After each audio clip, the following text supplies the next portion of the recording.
Setu Dhamma Anukampi Mang Pajang. Namo tassa bhagavato arahato samma sambuddhassa.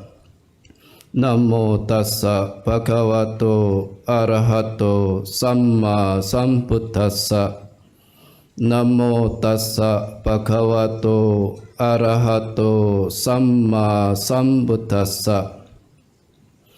Sapang nuko anando silabatang jiwitang brahmacaryang upatana sarang sapalanti nakhe wathabante ekang senati tehanando vipajasuti. Ananda, apakah semua perilaku, pelaksanaan, gaya hidup, dan suatu kehidupan spiritual menjadi berbuah ketika ditegakkan sebagai intisarinya? Tidak harus demikian, Bante. Kalau begitu, Ananda, terangkanlah apa perbedaan di antaranya.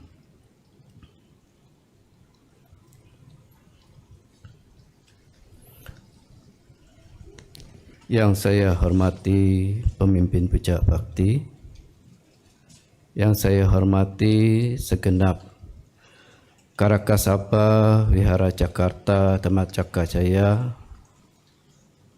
yang saya hormati pula Ibu Bapak Saudara-saudari Dhamma yang berbahagia.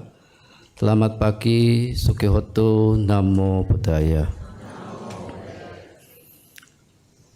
Bersenang kembali Bante dapat hadir di tengah-tengah tindakan bacik yang kita lakukan bersama, melakukan puja bakti di minggu yang cerah, walaupun sedikit hangat, ya. Tetapi semoga kondisi ini tidak mengendurkan Ibu Bapak sekalian menaruh perhatian dengan kesungguhan hati untuk kita bersama-sama merenungkan Dhamma yang telah Guru Agung berikan kepada kita selama ini.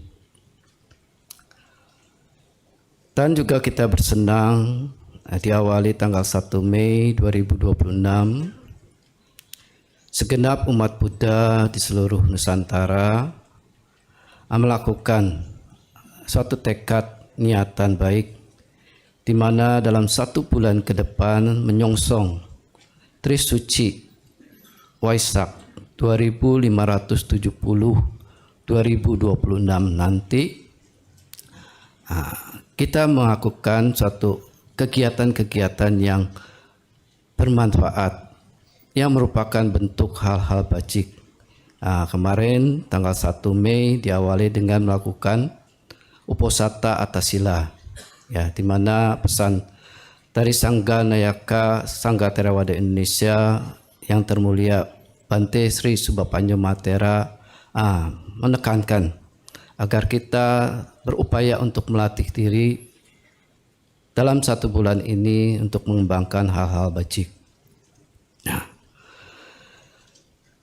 Ibu Bapak Saudara sekalian, seperti halnya kita sebagai orang yang tentu dalam kehidupan ini perlu untuk mencapai dan memenuhi kebutuhan-kebutuhan kehidupan kita sehari-hari. Dan terlepas dari itu pula upaya-upaya yang kita lakukan dan kesulitan-kesulitan yang kita hadapi, mau tidak mau harus kita hadapi pula, ya. Terlepas dari bagaimana kita melakukan upaya-upaya itu, tetapi tujuan yang menjadi esensi pemenuhan kebutuhan-kebutuhan itu adalah hal yang utama bagi Ibu Bapak sekalian di sini, betul ya? Karena kalau tidak punya menetapkan tujuan bagaimana untuk memenuhi kebutuhan-kebutuhan hidup ini, ya kita tidak akan bisa hidup nyaman, ya, tidak bisa hidup tentram, bahagia. Ya.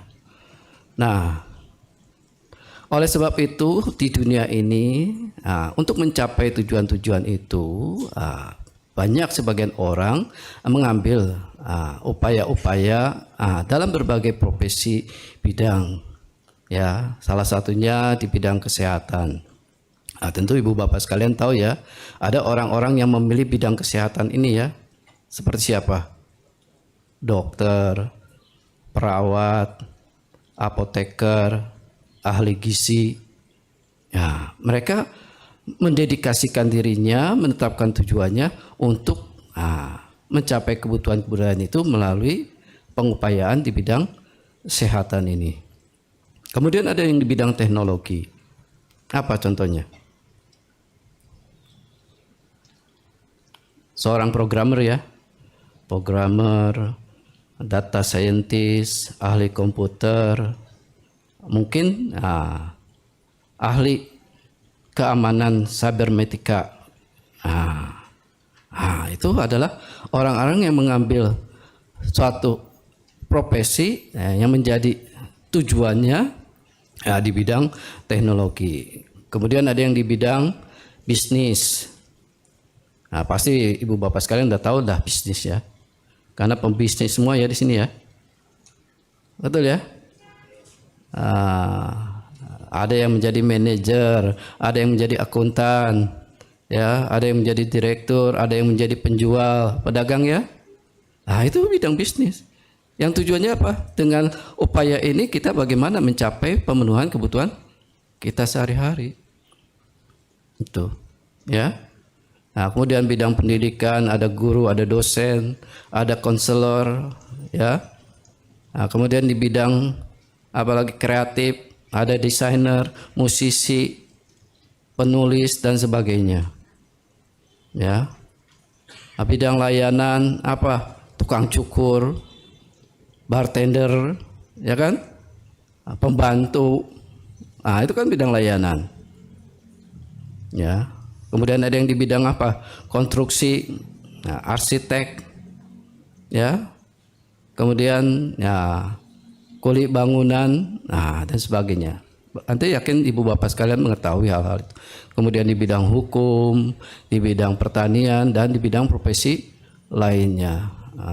Kalau ibu rumah tangga di profesi apa? Ibu-ibu, kalau ibu rumah tangga profesinya di mana? Kalau kita bikin paspor kan bingung ngisinya ya. Pekerjaannya apa? Di sini pasti di bidang profesi lainnya ya. Apa? Ibu rumah tangga. Gitu. Ya. Nah, kita melakukan hal-hal itu untuk membentukkan suatu upaya-upaya untuk tadi mencapai pemenuhan kebutuhan kehidupan kita. Dan di dalam Buddhis juga terdapat suatu masyarakat yang disebut Garawasa dan Pabajita.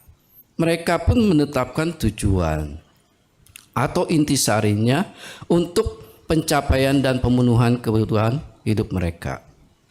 Ya, seperti ibu bapak sekalian, pencapaian ingin apa? Menjadi lebih baik, menjadi kaya, menjadi sehat, begitu kan? Selain untuk pemenuhan juga pencapaian kebutuhan sehari-hari. Menetapkan targetnya, intisarinya apa? Saya harus mengembangkan hal-hal yang baik. Begitu. Ya. Demikian juga seorang pabajita memiliki pencapaian dan pemenuhan kebutuhan. Mereka harus menetapkan tujuan apa? Ya, mengakhiri derita.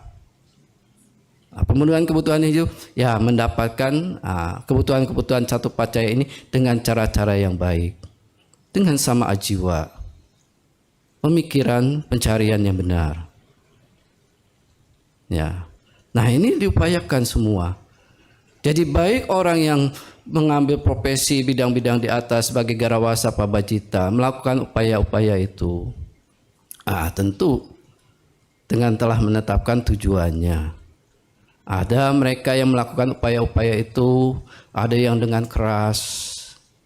Ya, ada kan ya ibu bapak sekalian ya, buka toko dari pagi pukul 4, tutupnya jam 10 malam. Ada nggak? Ada ya. Kalau kita pikir capek amat ya.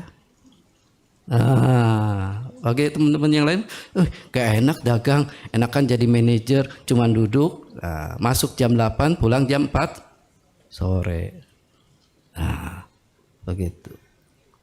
Ada mungkin beberapa pecinta, ada juga yang melakukan upaya-upaya yang keras, ingin menjadi biku idealis, jadi ibu tangga, tapi tinggalnya di villa. Itu tangga loh, ya, tapi tinggalnya di villa. Mau meditasi aja, nggak mau ceramah. Ada idealis itu boleh tidak? Boleh, silakan, silakan. Ibu bapak sekalian pun silakan mau mengupayakan hal-hal dalam pencapaian dan pemenuhan kebutuhan hidup itu yang ditetapkan sebagai tujuan intisarinya, silakan dengan berbagai upaya. Ada yang keras, ada yang lembek ya. Ada yang malas-malasan ya. Bukanya siang hari, tutupnya lebih awal. Langganan sepi, tutup. Gitu. Orang Sunda bilang kumaha engke. Kumaha Gusti Allah, misalnya, ya, begitu. Ada yang juga rajin, ada yang kendur, ada yang cermat, ada yang tidak cermat, ada yang cakap, ada yang bodoh, dan seterusnya. Ya, silakan. Tapi pertanyaan, sejauh mana upaya-upaya itu akan mendatangkan hasil yang sesuai dengan pengharapan kita. Banyak orang yang kerjanya keras, rajin, cermat, cakap, tapi nggak mencapai hasil. Ada nggak? Ada ya, banyak tuh kata ibu. Termasuk kita. Ya. Banyak ya yang sudah berupaya tapi masih tidak mencapai sesuai dengan pengharapannya. Jangan ditanya kalau mereka yang usahanya lembek, kendur, tidak cermat, bodoh, pasti mendekati ketidakberhasilan. Ya, tidak mencapai keberhasilan. Begitu. Tetapi ini kenapa yang rajin, ya, yang keras, artinya ulet, kemudian yang cermat, yang cakap, yang telah melakukan upaya-upaya itu, tapi tetap tidak memberikan hasil sesuai dengan pengharapan. Apa yang salah? Tentu kita bertanya, apa yang salah? Oh, jangan saya dicoba.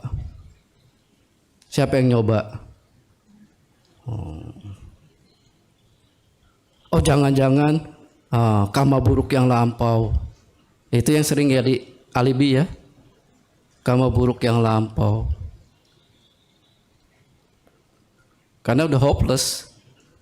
Larinya langsung bilang karma yang lampau. Kita kadang lupa ya. Manggala Sutta menyebutkan pati rupa desa wasoca pupeca kata punyata atas sama panidica eta manggala mutama. Hidup di tempat yang sesuai berkat jasa-jasa yang lampau. Kita sudah sepakat lahir tempat sesuai. Mau nggak lahir di tempat yang sesuai? Mau ya. Keluarga kaya, cantik, tampan, segala ada, mudah didapat. Jawabnya apa? Karena punya kebajikan yang lampau. Tetapi lupa atas sama panidica, membimbing diri ke arah yang benar. Itu yang kadang suka diabaikan. menganggap apa yang diperoleh ini tidak akan berubah. Sebenarnya paling penting itu di Manggala Sutta itu adalah poin yang Atta sama Panitija. Lahir terang bisa pulang gelap enggak? Kenapa? Salah jalan. Membimbingnya tidak ke arah yang udah. Jadi yang megang peran poin itu yang mana? Atta sama Panitija. Usaha ingin berhasil apa hanya bergantung pada karma lampau? Kok Atta sama Panitijanya usahanya lembek, tidak cermat, bodoh, ya nggak akan berhasil walaupun punya modal banyak, ya, gitu. Nah jadi itu contoh-contoh lah, yang dimana ketika seorang menegakkan suatu tujuan esensinya dalam baik itu perilaku, ya, dalam praktek pelaksanaan sebagai gaya hidup, apakah orang kaya, orang miskin dan sebagainya, ya, apakah sebagai perumah tangga, apakah seorang pabacita, gaya hidupnya yang memiliki nilai kehidupan spiritualnya yang ditegakkan sebagai intisarinya, apakah pasti mendatangkan buah? Itu pertanyaan Sang Buddha. Bante Ananda menjawab gimana? Tidak harus demikian, Bante. Nah, Sang Buddha ingin mempertegas, kalau begitu Ananda, jelaskanlah perbedaan di antaranya. Jadi ada sisi nih di antaranya ini. Ya. Nah, tadi sisi apa? Sisi yang rajin, lembek. Sisi yang keras sama yang kendur. Yang tidak cermat dengan cermat, yang cakap dan bodoh. Ya, begitu. Nah, untuk contoh-contoh yang itu sudah Bante yakin umat para ibu bapak sekalian sudah memahami. Lalu bagaimana kita menyimak di dalam teks, ada nggak bukti mengenai perihal ini? Nah, ibu bapak sekalian coba renungkan kembali. Nah, di dalam Sutta Maha Sihanada Sutta, Vimansangka Sutta, tentang kehidupan guru agung kita sebagai Pangeran Siddhartha atau Petapa Gotama. Ketika beliau menetapkan tujuan sebagai esensinya, ya, dengan melakukan praktek-praktek yang keras dan sila yang dijaga, memberikan buah tidak? Memberikan hasil tidak?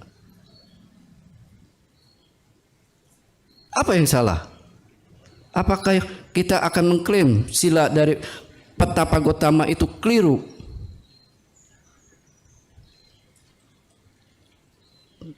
Kita tentu yakin ya, sila Petapa Gotama pasti sangat baik ya. Tapi kenapa tidak memberikan hasil? Praktek keras cita bawana yang beliau lakukan lebih ekstrim dari kita. Kok kadang kita bilang udah atas sila ekstrim ya. Cuman nggak makan tengah hari bilang apa? Ekstrim, nggak mau. Nah, beliau Petapa Gotama bahkan sampai kurus kering ya. Tapi praktek yang dijalankan begitu keras memberikan hasil tidak? Catat ya, itu satu kasus sebagai perenungan. Apa yang salah? Ya. Kedua, ketika beliau telah menjadi seorang sama Sang Buddha, di dalam Brahmajala Sutta menghadapi petapa-petapa yang memiliki pandangan-pandangan keliru yang begitu complicated, ya, kita pun memahaminya nggak mudah, ya, jangan dibilang mudah, ya, walaupun kita hafal 62 pandangan salah, tapi memahaminya nggak mudah, ya. Bahkan mereka pun dikatakan memiliki kekuatan kemampuan adi insani, mampu melihat 1 kelahiran, 2 kelahiran, 3 kelahiran, 10 kelahiran, 1000 kelahiran, melihat 1 kalpa, 2 kalpa, 3 kalpa, 100 kalpa, 1000 kalpa, kalpa tanpa terbatas. Memberikan hasil tidak?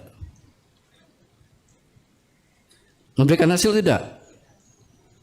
Kok sepi? Ya. Nah, apalagi kita ya. Ingat berapa kelahiran? Oh, nggak tahu ya. Bangun pagi kaki kiri kanan aja lupa. Ya, lupa. Nah, catat lagi itu kasus itu. Kenapa mereka yang begitu melampaui kita tidak berhasil? Ya. Yang ketiga, contoh ketiga. Kita semua ingin berkah enggak? Ingin ya? Enggak ada yang enggak ingin. Dan melakukan upaya-upaya untuk menghasilkan berkah itu dengan berbagai cara. Berdana, melakukan ritual-ritual. Nah, salah satu contoh dalam Kutta Danta Sutta, Brahmana Kutta Danta yang sama pemikirannya dengan kita yang awam, ingin mendapatkan berkah dengan melakukan hal bajik, yaitu melakukan pengorbanan. Apa yang dilakukan? Mengorbankan 700 sapi, 700 kerbau, 700 kambing, 700 domba, 700 anak sapi. Berapa biayanya? Sanggup ibu bapak sekalian begitu? Tidak ya? Mau beli sapi aja mikir ya. Beli sapi apa beli iPhone ya? Begitu. Nah, tujuannya adalah untuk mendapatkan berkah dengan pengorbanan besar itu. Nah, tetapi apakah itu akan memberikan hasil? Hasil yang besar? Tidak ya. Keluar besar, hasil kecil. Nah, ingat ya pelajaran dana ya. Ada yang berdana besar, hasil kecil. Nah, karena Bante mengingat-ingat, ini pernah ikut dhamma kelas enggak ya dulu? Gitu. Karena dulu di Dhamma Cakra ini ada dhamma kelas dulu. Ya. Nah, ingat Mataka Bata Jataka, ketika Bodhisatta terlahir sebagai kambing dan kelahiran terakhir yang ke-500 akan menjadi kurban. Apa yang terjadi fenomenanya? Yang dimana Brahmana itu berpikir dengan pengorbanan akan mengkondisikan manggala keberkahan. Tapi si kambing Bodhisatta ini apa? Dia tertawa. Ini ke-500 kali yang terakhir saya menjadi kambing korban. Tapi saya menangis, kenapa? Brahmananya akan menjadi calon apa? Calon kambing korban lagi ya. Jadi pengorbanan itu memberikan hasil tidak? Kenapa? Catat lagi. Ya. Nah, kemudian contoh terakhir. Ya. Kenal dengan yang mulia Ayasma Bhikkhu Ananda? Kenal enggak? Enggak kenal. Nah iya, kita kenalnya di teks aja ya. Emang ketemu? Enggak, Bante aja enggak ketemu ya. Jadi kalau ditanya kenal enggak? Ya enggak kenal Bante. Hanya tahu namanya Bhikkhu Ananda. Nah, Bhikkhu Ananda dalam teks adalah siswa yang apa? Yang unggul dalam apa? Pengingatan. Mampu mengingat 84.000 pokok dhamma. Kita ingat berapa pokok dhamma? Manggala Sutta ingat nggak tadi yang dibaca? Ingat nggak? Ingat, coba ulangin. Dari Ewami Sutang. Jangan lihat buku. Ya, belum ingat. Mulainya apa? Ya, harus belajar. Diulang agar ingat. Agar pengingatan ini nanti memiliki potensi di masa mendatang. Mampu mengingat. Kalau tidak berlatih, ya nggak akan muncul. Kita nyaman, ikut aja membeo. Nah, lupa. Ya, begitu.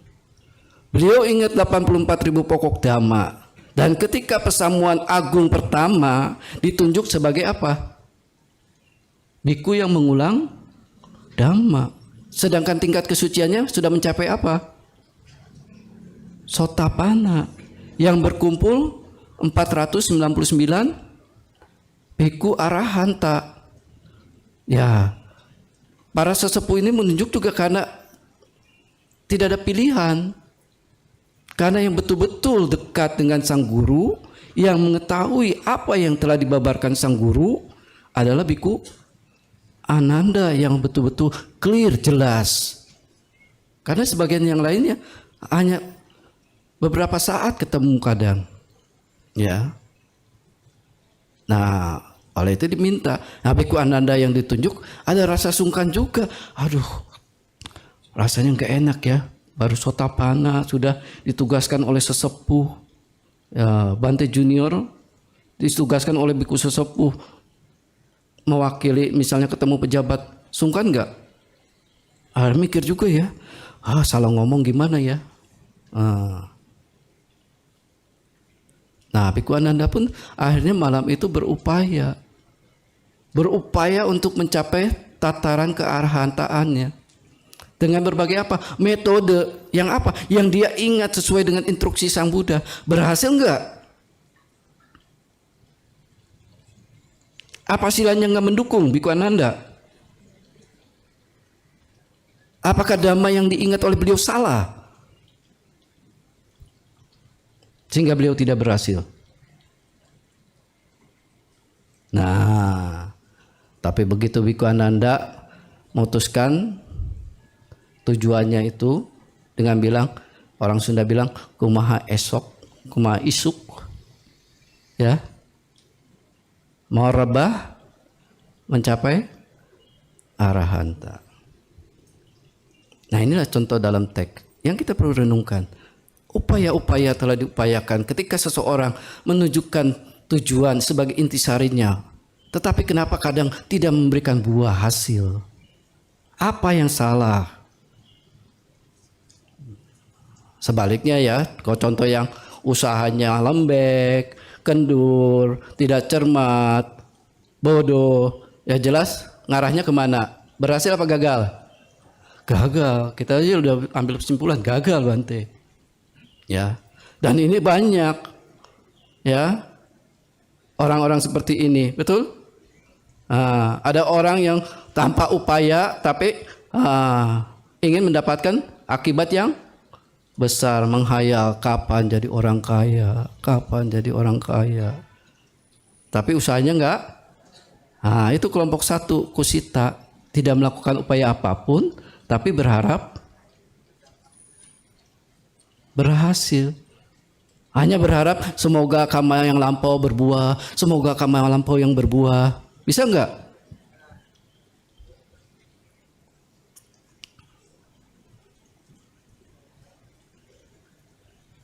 Nah, yang kedua, orang melakukan upaya yang buruk untuk mendapatkan hasil dengan cara apa? Mencuri, membunuh, ya, berbuat asusila, ingin mengharapkan apa? Akibat. Ya. Tapi kecenderungannya di berita-berita ada orang yang sedang puasa, tidak ada punya makanan, terpaksa harus mencuri. Apa yang diperoleh? Kematian. Itulah ironisnya nilai kemanusiaan kita. Tidak melihat lagi pencurian ini atas dasar apa? Kebutuhan apa? Kesenangan. Bedakan. Nah, kalau kebutuhan di zaman dulu ketika Raja-Raja Cakrawati melihat ada yang mulai mencuri, tanya, karena kelaparan, ya dibebaskan. Begitu. Nah, kalau kita sebelum dibebaskan, dibunuh dulu ya. Baru begitu diselidiki, oh karena puasa nggak ada makanan. Hanya cuma minta maaf doang. Tapi nyawanya sudah hilang. Nah itu ya kasus yang kedua orang kelompok tucarita. Yang ketiga adalah sitilo. Melakukan upaya sedikit tapi mengharapkan buah kebajikan yang besar. Datang ke altar Buddha, tancap 3 hio, berharap 3 M. Iya kan? Wah gitu. 3 batang dupa mintanya. Wah, 3 rupa ya. Mobil, rumah, emas. Iya kan, 3 batang minta 3 rupa ya. Begitu. Nah itu kelompok yang sitilo. Nah kembali ke pertanyaan dari Sang Buddha kepada Biku Ananda. Apakah semua perilaku, pelaksanaan, praktik, atau upaya-upaya, ya, gaya hidup, nilai kehidupan spiritual menjadi berbuah ketika ditegakkan sebagai intisarinya, sebagai tujuan kita? Ananda menjawab, tidak harus demikian. Nah, jawaban Biku Ananda selanjutnya, izin Bante mengucapkan bahasa Palinya dulu ya. Yan hinsa Bante sila batang ciwitang brahmacaryang upatana sarang sewato. Aku salah dhamma abiwadanti kusala dhamma parihayanti ewa rupang sila batang ciwitang brahmacaryang upatana sarang apalanti. Bante, misalkan seseorang yang melatih semua perilaku,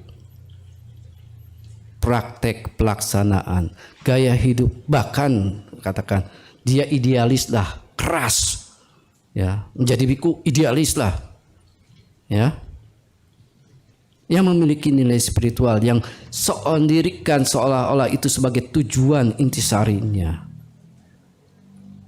Tetapi sejauh jika menautkan, sewato itu menautkan, mengaitkan, menghubungkan, mengasosiasikan hal-hal yang tidak bermanfaat, tidak bajik menjadi berkembang, hal-hal bajik yang ada menjadi turun, maka perilaku, pelaksanaan, gaya hidup dan nilai spiritual yang ditegakkan sebagai intisarinya, tujuan akhirnya itu tidak mendatangkan buah. Camkan ya. Ini sebenarnya suatu formula yang harus kita ingat dalam setiap momen kita melakukan hal-hal perbuatan. Ya. Tetapi Bante, jika hal-hal yang tidak bermanfaat ini menjadi berkurang dan hal-hal yang baik bahkan yang belum muncul menjadi berkembang, perilaku, pelaksanaan, gaya hidup yang dipilih dan nilai kehidupan spiritual yang ditegakkan sebagai esensinya itu akan memberikan buah.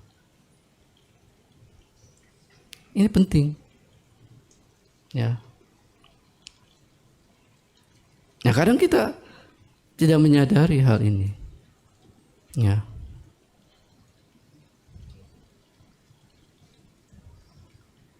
Apa yang berkembang?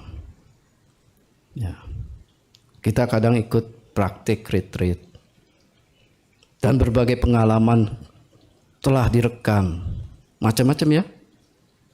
Wah, lihat sinar. Lihat apa lagi? Macam-macam.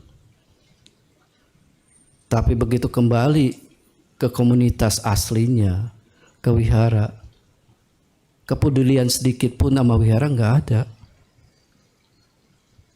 Ada yang salah nggak? Ayo jawab. Ada yang salah nggak? Hah? Harusnya kan habis pelatihan retreat menjadi baik apa buruk? Kok setelah dia sampai ke wihara nggak ada kepedulian?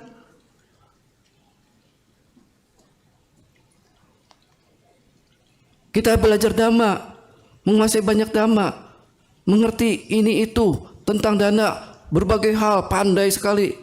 Orang pun udah diem dah kalau berdebat. Tapi dalam kepeduliannya ada tidak? Berarti mendatangkan buah nggak itu? Teori itu. Nah, renungkan. Termasuk sekarang kita berada di Wihara Dhamma, Wihara Jakarta Dhamma Cakaya ini. Melakukan setiap minggu puja bakti. Apakah mendatangkan suatu nilai-nilai bermanfaat bagi kita yang menjadi perubahan dalam diri kita? Kepedulian ini terhadap lingkungan wihara ini. Nah, ini penting. Ya. Jadi kita bisa menilai sejauh mana upaya kita ini berada dalam on the track tujuan yang kita tetapkan sebagai NCC. Sehingga kalau memang betul, di mana hal-hal yang buruk menjadi turun, hal-hal yang baik berkembang, berarti kita akan mendapatkan buah. Tapi kalau sebaliknya, apalanti, tidak memberikan buah.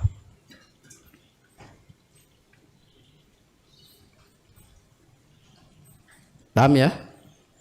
Nah, oleh sebab itu, Ibu Bapak sekalian, prinsip ini harus ditegaskan, diterapkan dalam upaya-upaya kita. Dalam berbagai kehidupan kita, dalam profesi yang berbagai ragam itu. Sejauh mana hal-hal yang bermanfaat ini berkembang dan hal-hal yang tidak bermanfaat itu menjadi turun. Itu yang akan mendatangkan buah. Ya. Ini. Nah, setelah Biku Ananda selesai menjawab ya, dan berlalu dari hadapan Sang Buddha pun memuji kepada para biku. Ananda yang masih sedang berlatih mampu memiliki pemikiran kebijaksanaan ini. Jadi seharusnya kita yang masih berlatih pun harus mampu punya kebijaksanaan ini. Kalau memang mendambakan tujuan ini memberikan hasil. Baik ketika berdana kita mengamati apakah hal yang baik berkembang atau yang buruk berkembang. Kalau yang buruk berkembang, walaupun action kita berdana memberikan buah tidak. Kalau hal yang bermanfaat, yang baik berkembang, ketika berdana pasti menghasilkan itu. Tidak ada keserakahan, tidak ada kebencian, tidak ada kebodohan batin. Begitu. Ya. Sulit Bante. Ya, emang sulit. Tidak mudah. Oleh sebab itu, ya kadang kita kan selang-seling ya berbuatnya ya. Gelap terang, gelap terang, gelap terang. Betul ya? Nah, jadi wajar tidak ketika menerima akibat pun kadang menerima penderitaan, kadang menerima wajar. Jadi kalau usahanya lagi sepi, wajar enggak?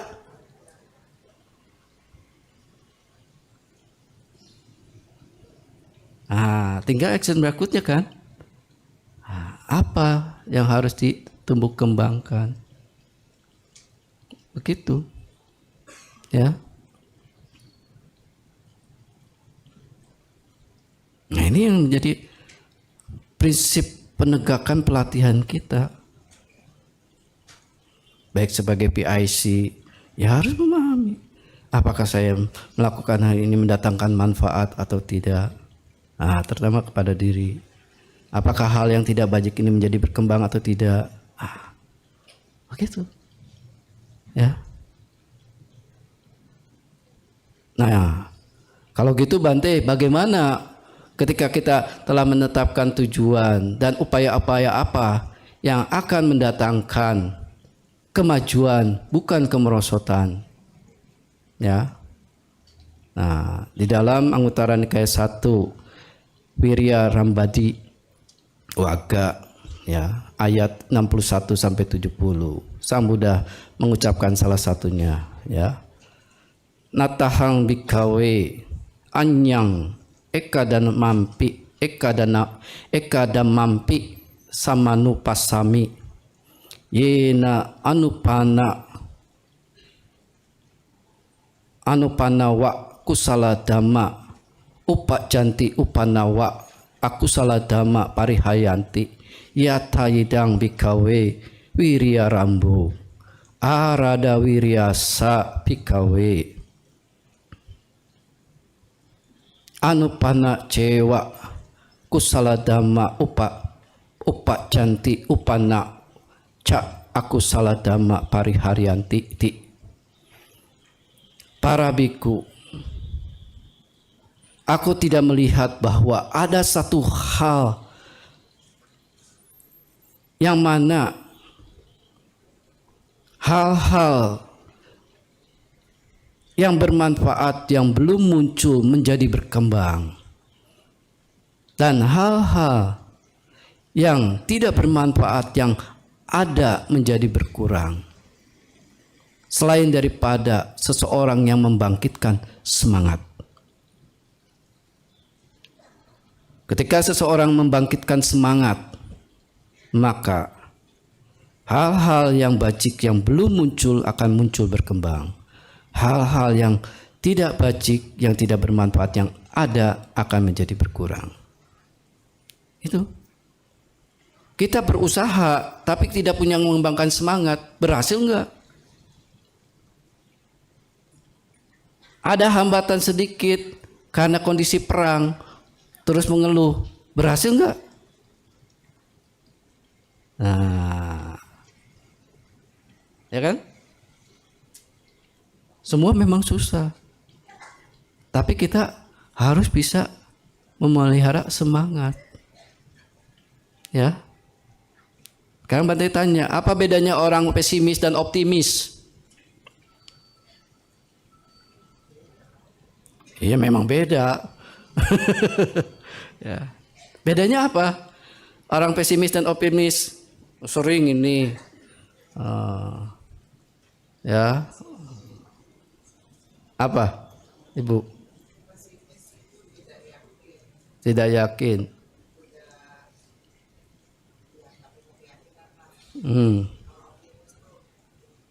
Keyakinan, ya.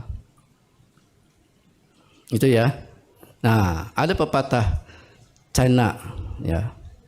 Orang optimis melihat bencana sebagai peluang.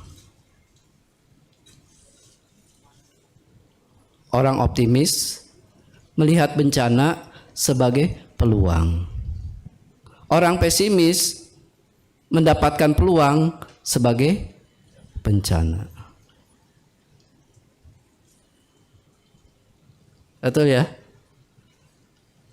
Sebenarnya prinsip ini dengan prinsip Buddhis itu jelas sama. Ya. Kalau orang yang mau sukses melihat ketika ada hambatan-hambatan, kendala-kendala, ini berpikir ini sebagai peluang. Bagaimana mencari solusinya? Betul ya? Bisa maju nggak orang begitu? Pasti maju. Tapi kalau orang yang pesimis tadi, begitu ada peluang, dibilangnya bencana, udah cukup lah segini dia udah bisa makan. Maju nggak? Nggak maju.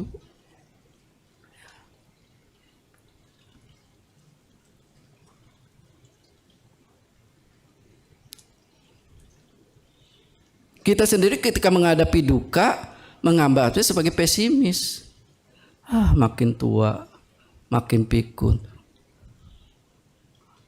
Pengennya di apa? Diemong-emong ya. Dimanja-manja. Ya. Padahal Sang Buddha katakan, duka harus menjadi peluang. Ini memang nggak pernah dibahas. Ya, kalau kita belajar Paticca Samuppada, kita taunya rantai duka.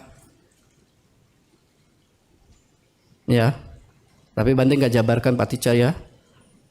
Tapi hanya tahu ini paticca itu rantai duka ya. 12 nidana ya. Dari awija sampai jara marana ya. Tapi bagaimana penyikapan selanjutnya? Duka ini harus dilihat, dimengerti. Sehingga apa? Sebagai peluang memunculkan apa? Sada. Keyakinan. Kalau sada berkembang dengan sendiri akan mengkondisikan pamoja, kegembiraan. Pamoja berkembang akan mengkondisikan piti. Piti akan mengkondisikan pasadi. Pasadi akan mengkondisikan suka. Suka mengkondisikan samadi. Samadi mengkondisikan yata buta nyana dasanang. Yata buta nyana dasanang mengkondisikan wiraga. Wiraga menggunakan wimuti. Wimuti mengkondisikan kaya nyana. Ini rantai ini nggak pernah dibahas. Nah, ini dalam Upanishad Sutta. Bagaimana sebenarnya kita memandang duka, bencana sebagai peluang? Bagaimana ibu bapak sekalian memandang jati jara marana ini sebagai peluang? Pulang mau bawa oleh-oleh apa? Mau bawa kebajikan apa? Kebanyakan semakin tua semakin gede egonya, semakin besar. Ya, begitu.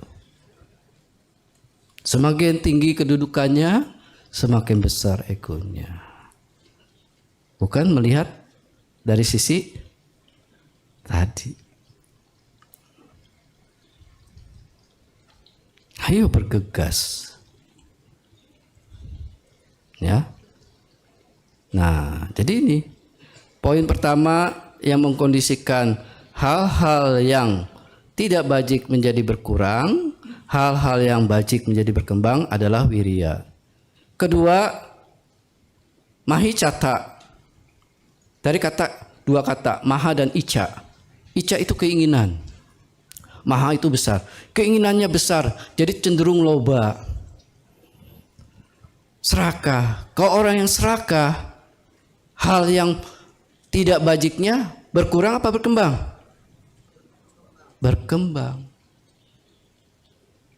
Hal yang baiknya turun. Jadi akan mendatangkan buah enggak? Tidak. Ciri orang yang mahal loba gimana? Mahal lobo itu. Nah, kalau lihat barang, objek, wah langsung dilekati. Ya, berlian, ya ibu-ibu ya. Lihat berlian seneng nggak? Seneng loh Bante. Siapa yang nggak mau berlian punya segede jempol? Ya, diliatin. Nah, sehingga begitu diliatin, dilekati, langsung buminya pun langsung nyambung tuh. Andai saya jadi anak ratu, anak raja, punya berlian segede jempol. Saking melekat terus hingga mewujudkan perbuatannya bawa apa? Pulang dandan jadi kayak putri. Karena stres nggak dapet. Ya, atau pakai baju cosplay ya. Di Glodok ada ya. Putri Huangcu ya. Pakai itu. Wah, begitu. Beliannya juga pakai belian imitasi dulu ya. Pakai sirkon. Yang gede gitu. Nah itu yang orang cenderung mahalobo itu dari objeknya langsung dibawa ke bumi alam pikirannya.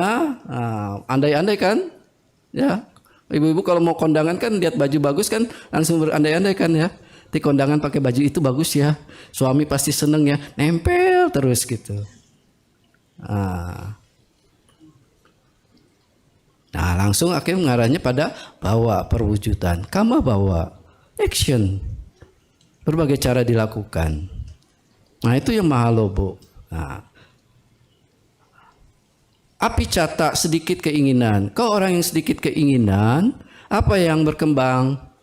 Yang buruk menjadi turun, yang baik menjadi berkembang. Karena dia tahu batasannya. Ya, tidak melekati, menggenggam. Boleh nggak umat Buddha kaya? Boleh nggak melekat? Nah, itu aja. Kayaknya boleh. Harus punya keinginan, ica. Ica awalnya itu netral. Tapi begitu bersekutunya dengan pengotor batin, jadi maha ica. Kalau bersekutunya dengan hal yang bajik, menjadi dhamma canda. Perlu keinginan itu. Ya. Jangan nggak perlu. Guru Agung Sang Buddha sendiri pun menggunakan ini. Ya. Petapa Sumedha begitu lihat sama Sang Buddha di Pangkara, apa yang terpikir? Saya ingin seperti beliau. Gitu kan? Keinginan bukan? Saat itu loba bukan? Loba bukan? Loba.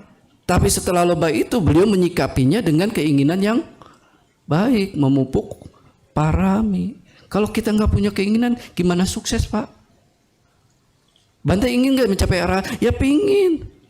Wacatek, ada Bante Sariputta, Bante Moggallana mencapai arahat. Ingin nggak? Ingin.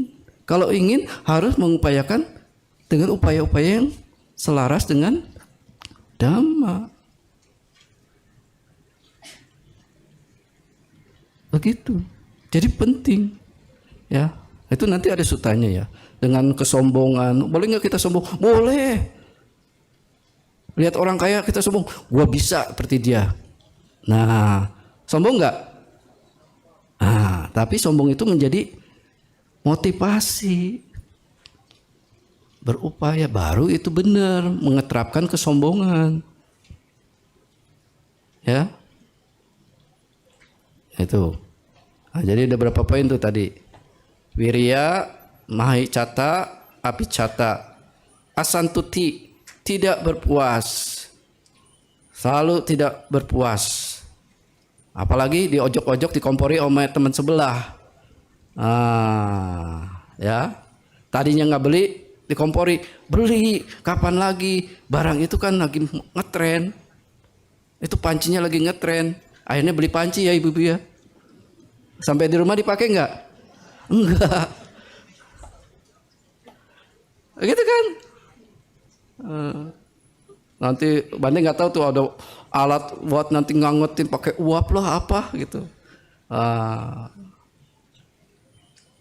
Pas sudah dibeli di rumah nggak dipakai, disimpan di gudang.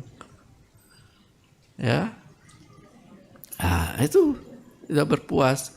Asantuti, ya itu karena diojok-ojok sama orang sebelah, orang yang tunggu.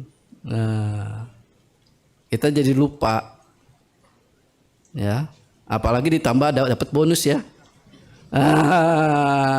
Gitu. Beli 2 dapat 1, langsung dah kalkulasi dagang. Ya. Nah. Santuti. Kalau santuti, kalau tadi asantuti, yang buruk menjadi berkembang, yang baik jadi turun.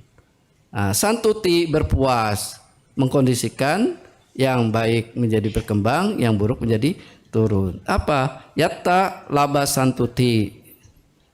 Nah, berpuas dengan apa yang diperoleh. Apa yang didapat hari ini berpuas. Esok ada. Tinggal meningkatkan upaya-upayanya lebih baik lagi. Ya. Yata bala santuti, berpuas dengan kekuatan diri sendiri. Berpuas dengan kekuatan fisik kita sendiri. Nah, di sini yang paling tua umur kepala berapa? Nah, kepalanya 8. Ya, usianya ya. Nah, jadi kalau ditanya sudah berkepala berapa? 1 ya. Nah, yang kepala usianya udah angka 8, berani nggak ngeloncati got di Sunter yang lebarnya 1 meter?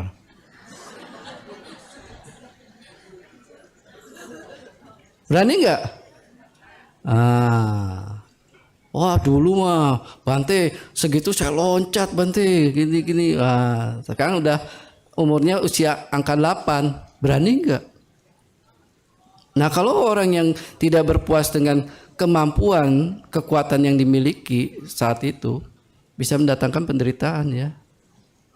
Nah, karena gengsi lah, apalagi terus diojok-ojok sebelah, bisa, ayo loncat. Kalau udah kecebur langsung dipiralin ya. Nah, gitu kan sekarang mah. Wah, ada anak anyut katanya, aki-aki anyut. Nah, nini anyut. Nah, gitu ya.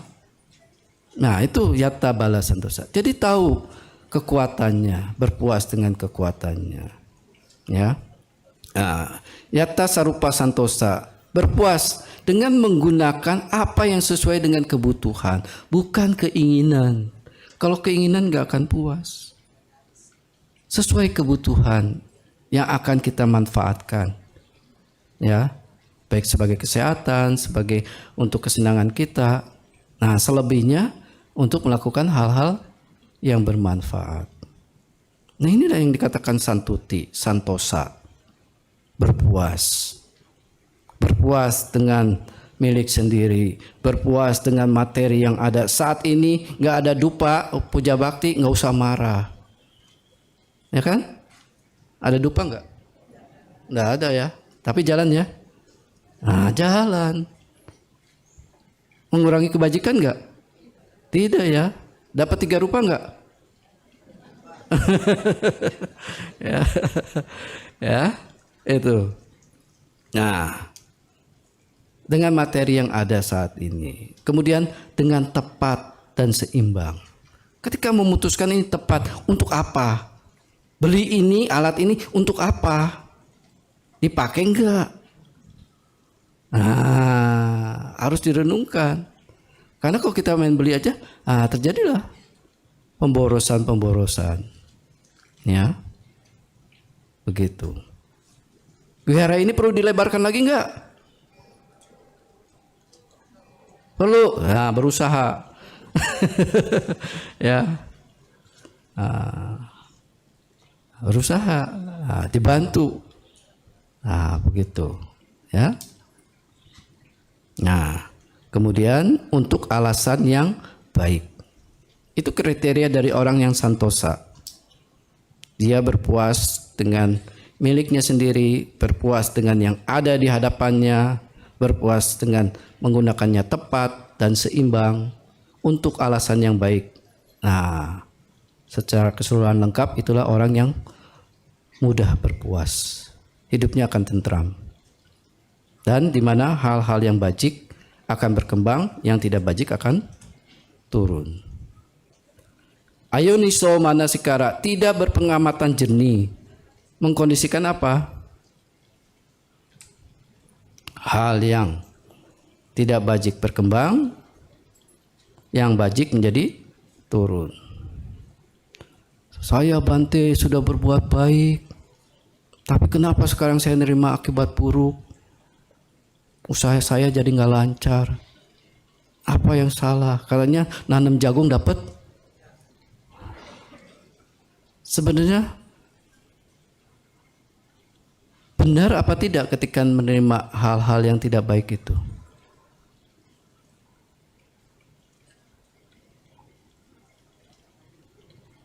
Apa salah? Apakah hal-hal yang buruk itu munculnya disokong oleh hal-hal yang baik?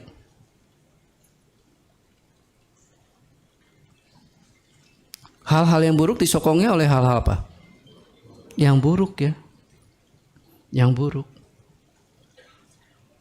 Kalau kesehatan, kekayaan, kecantikan, ketampanan disokongnya oleh hal-hal apa? Hal-hal yang baik. Kalau kita sudah mengerti hal itu, kenapa kadang kita suka enggan melakukan hal yang baik? Nah, ini mindset kita harus dirubah loh. Ya. Bisa nggak kehidupan kita ini semua mendamakan kehidupan ini disokongnya dengan tadi ya, sehat, cantik, tampan, kaya. Yang semua ini munculnya dari apa? jasa, kebajikan. Bisa nggak kecantikan muncul dari perbuatan buruk? Tidak. Ya. Nah, kita semua makhluk ingin mendambakan apa? Hidup kita itu disokongnya dengan hal-hal yang baik. Nggak ada yang mau kan hidupnya nggak punya rumah, sakit-sakitan, susah makan, nggak punya pakaian. Mau nggak? Nggak ada yang mau. Karena itu apa? Akibat-akibat sokongan yang buruk. Semua mendambakan hal yang baik. Nah, oleh sebab itu Sang Buddha mengatakan, punyani para lokasming patita honti paninanti. Jasa adalah penyokong kehidupan makhluk, bahkan ketika mereka akan berpulang. Kenapa? Jasa inilah yang memunculkan sebab kemunculan cantik, tampan, kaya, sehat. Nah, kalau kita mau itu manage dengan perbuatan baik terus-menerus.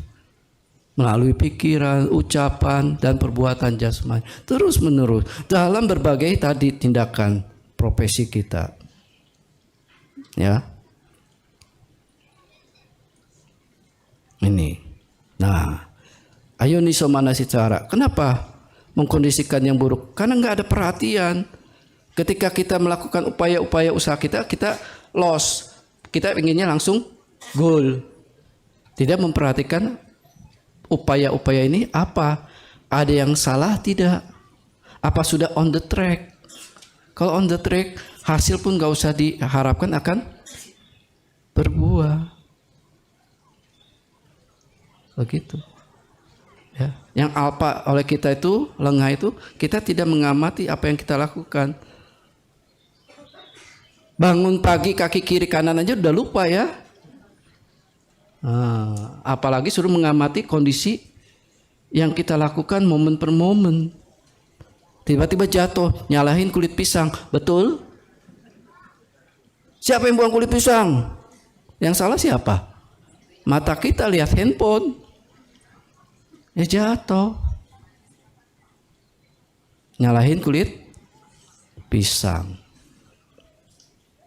Nah, kalau yang pengamatan jernih, yoniso manasikara, apa yang berkembang? Yang baik menjadi berkembang, yang buruk akan turun. Jadi sati. Kata sati itu apa? Di dalam dalam Bala Sutta itu jelas, mengingat apa yang telah diucapkan dan yang telah diucapkan masih diingat. Apa yang telah dibuat dan yang telah dibuat masih diingat. Itulah kekuatan sati, pengingatan, pengamatan. Jadi kalau orang yang tahu itu, dia tidak nanti akan melakukan upaya-upaya yang keliru. Tepat. Begitu. Ya. Kemudian faktor berikutnya adalah asampajanya. Tidak berpengertian benar. Tidak mengerti 4 kebenaran Arya. Ya. Nah, itu mengkondisikan apa? Mengeluh ketika sakit, ngeluh. Padahal tubuh ini sarang penyakit, tapi masih ngeluh ya. Apalagi nggak dibacain parita sama Bante ya. Gitu.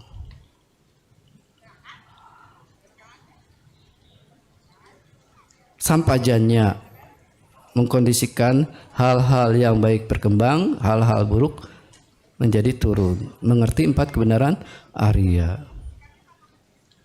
Mengetahui duka, jati piduka, cara piduka, marana piduka. Bante tadi datang aja, Bante Sombat, tahu nggak ini 4 kebenaran Arya? Apa itu duka? Ada 11 Bante. Nah, begitu. Mulai dari apa? Jati piduka, cara piduka, marana piduka, biadi piduka, soka duka, paridewa duka, somanasa duka, domanasa suka, upayasa duka, yang picang nalabati tampi tukang duka, apiehi apayogo duko. Begitu. Mengerti. Ya.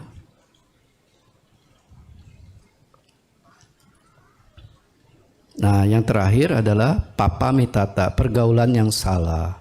Jelas, kalau pergaulan yang salah akan mengkondisikan yang buruk berkembang, yang bajik turun. Ya. Jadi ibu bapak sekalian, singkatnya, apa yang mengkondisikan buah ketika seseorang mengeterapkan perilaku, pelaksanaan, gaya hidup, nilai spiritual sebagai esensi tujuannya memberikan buah, tidak ada jalan lain, harus mempraktekkan jalan tengah. Singkatnya lagi agar pegangan bagi kita. Dulu di sini ada Dhamma kelas, selalu gurunya menekankan, ingat kita umat Buddha dalam praktek benang merahnya. Apa benang merahnya? Ketika upaya-upaya yang kita lakukan itu, bila loba dosa moha berkembang dan aloba dosa moha menjadi turun, perihal itu salah. Tetapi bila upaya-upaya yang kita lakukan, loba dosa moha menjadi turun, aloba dosa amoha menjadi berkembang, upaya itu benar. Simpel ya? Tapi lupa ya? Lupa. Nah, inilah prinsip yang harus pegang. Ya. Nah, kita ingat Sang Buddha memuji ini. Bagi orang yang punya penegakan prinsip pelatihan seperti ini. Karena dia akan nanti enggak keliru. Ya, tidak keliru. Ya. Ya, semoga pengharapan luhur ibu bapak sekalian tercapai. Dan semoga semua makhluk hidup berbahagia. Sadu, sadu, sadu.